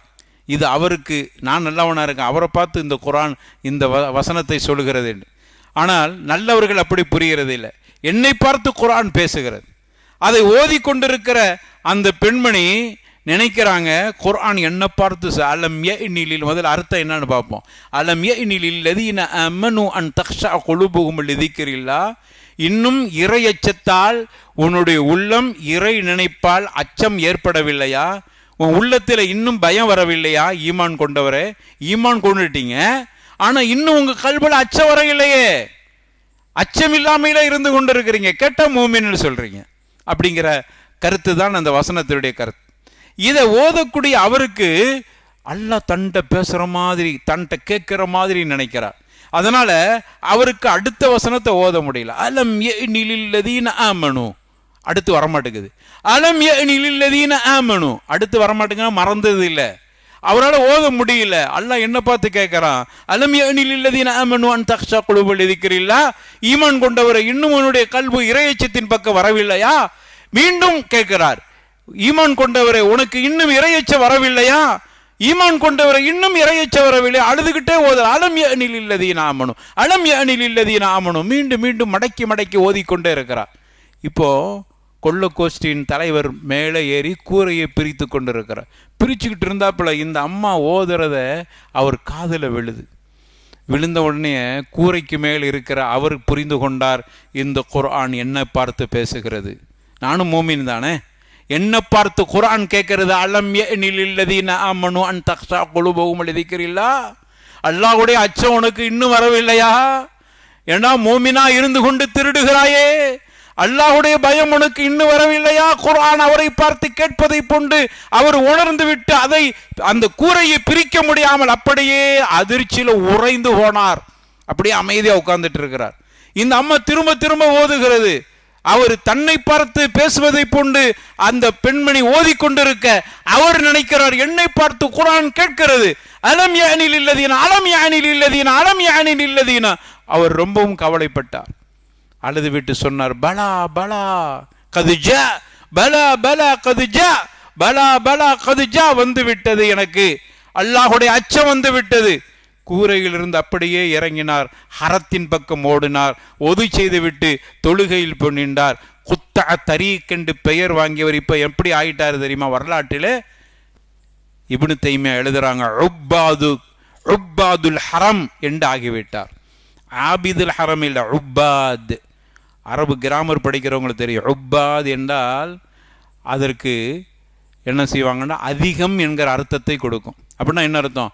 அதிகம் அதிகம் ஹரத்தில் வணங்கக்கூடியவர். அப்படின்னா ஹரத்தில் வணங்கி கொண்டே இருக்கக்கூடிய ஒரு மனிதர் என்று ஆகிவிட்டார். எப்படிப்பட்டவர்? குத்தா தரீக் என்றிருந்தவர், கொள்ள கோஷ்டியின் தலைவர் என்று இருந்தவர், ஹரத்தில் வணங்கக்கூடிய, அதிகம் ஹரத்திலே வணங்கக்கூடிய ஒரு ஆபித் என்கிற பெயருக்கு சொந்தக்காரராக மாறிவிட்டார். குர்ஆனுடைய ஒரு வாக்கியம், அவர் சஹாபி கூட இல்லை, அவரை கூட பதம் பார்த்திருக்கிறார். அவர்தான் ஃபுதைல் இப்னு இயாத் ரஹிமஹுல்லாஹ். ஃபுதைல் என்று சொல்லக்கூடிய ஒரு பெரிய நல்ல மனிதர் என்பதை வரலாற்றில் பார்க்கிறோம். எனவே அருமையானவர்களே, குர்ஆன் இப்படிப்பட்ட தாக்கத்தை சமூகத்தில் உருவாக்கி இருக்கிறது. இன்று வரைக்கும் இஸ்லாத்தை ஏற்றுக்கொள்ளக்கூடியவர்கள் கூட குர்ஆனுடைய சில வார்த்தைகளை படித்தேன், என் உள்ளத்தில் இந்த மாற்றம் ஏற்பட்டது என்று சொல்லக்கூடியதை பார்க்கிறோம். ஆனால் ஐயோ கை சேதம், குர்ஆனுக்கு சொந்தக்காரர்களாக இருக்கக்கூடிய நாம் பல தடவை குர்ஆனை ஓதியும் கூட நம்முடைய உள்ளத்தில் இன்னும் மாற்றம் வரவில்லையே என்கிற கவலைதான் நம்முடைய உள்ளத்தை இன்னும் பதற செய்து கொண்டிருக்கிறது. என அருமையானவர்களே, குர்ஆனை நாம் அதிகம் ஓதுவது மட்டுமல்லாமல் அது என்ன சொல்கிறதோ அதுவே நம்முடைய வாழ்க்கையாக அமைத்து கொள்வோம். இந்த ரமதானுடைய மாதத்தில் குர்ஆன் அருளப்பட்டிருக்கிறது என்றால் இந்த குர்ஆன் நமக்கு சொல்கிற செய்தி அதுதான். எனவே நம்மை நாம் குர்ஆனாகவே மாற்றி நம்முடைய வாழ்க்கையை அமைத்து கொள்வோம். ரப்புல் ஆலமீன் அப்படிப்பட்ட நல்ல கூட்டத்தை நாம் அனைவர்களையும் சேர்த்தல்வானாக. வாஹிர் தஅவானா அனில் ஹம்துலில்லாஹி ரப்பில் ஆலமீன். வஸ்ஸலாமு அலைக்கும் வரஹ்மத்துல்லாஹி வபரகாத்துஹு.